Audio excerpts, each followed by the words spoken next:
Hello. Just give me a minute. Give me a minute to get to the program. All right, there we are. Hey gang, this is Rich, and today we're going to discuss the perfect defendant. Unfortunately, you cannot determine the perfect defendant just by looking at their name. You're going to have to get into the life of the defendant just a little bit to try to figure out if we have something that we can go after in the business that we're in. So the best defendants have easily locatable assets. Now, I could only think of one really good one, and that's the current and active retail business. So if they're a business that's currently running, they have assets that are there. They have a bank account that's active. They might have company trucks. They might have furniture. They have inventory. There's a lot of things that we can levy on or garnish. So if you have a defendant that's a current and active retail business, the best thing to do is secure the plaintiff once you find the defendant and their assets.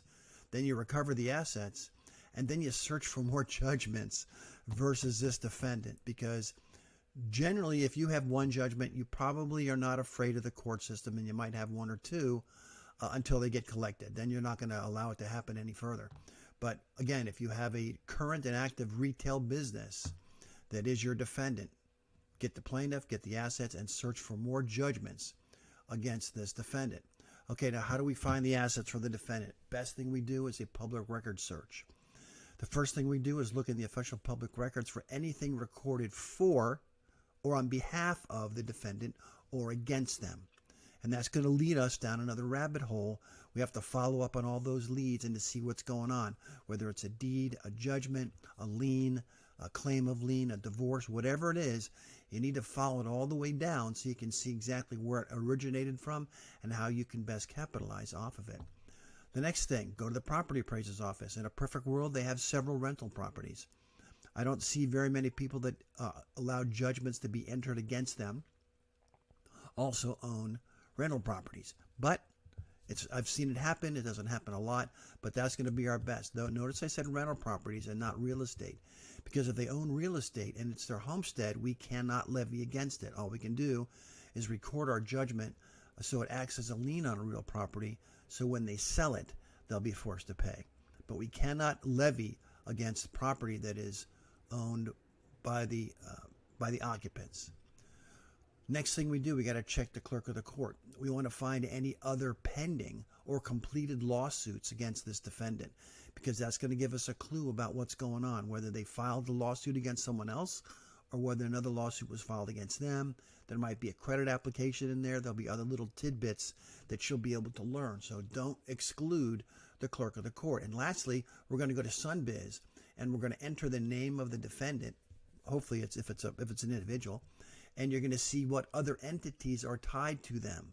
And you're going to go through the same rigmarole of the official record search, property appraiser, clerk of the court, with all the entities that you found that the defendant is potentially tied to.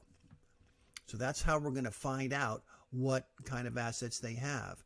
And anytime you're successful against a defendant, look for more. Look for more judgments. Look for more claims that they're making. Look for more claims for this plaintiff against other defendants. So you want to be able to compound upon your success. Let's say you find a plaintiff, Mr. Smith, and he sues a tile company.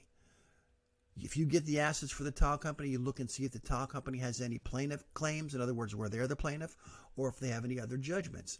Same with Mr. Smith. Look to see if he's sued anybody else.